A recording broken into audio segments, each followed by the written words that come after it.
Mark nashtal qobal dul hek adal meli yaz bölshu. Mark قابل خلشم سهم سرديشر خور هيجا خلو ميالي هيازيل ديخك داستا يخي دي شديري جموج مياشا دولج يخيار Mark nash qobal dul hek ameli yaz dul qaba dastat eyuqçan da mukşallah dul. Esselamu Aleyküm değerli kardeşlerim. Ramazan bayramınız mübarek olsun. Hayırlı Ramazanlar.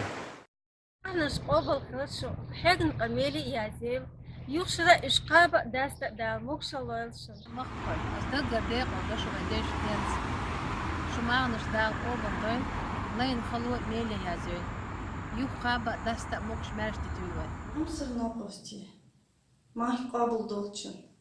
Higa xalo melih yezil. Diyek dasta Allah. Duk kuşarız meşdol dolçun.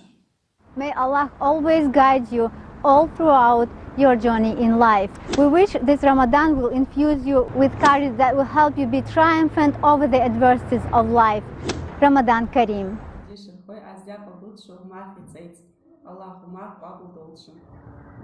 أهنيكم بحلول عيد الفطر المبارك. عيد مبارك كل عام وأنتم بخير. Mahda qabul dolçun higa xalu miali yazıyor diyek dasta yedi şulxır bu siz member mabjmya şulu juhdan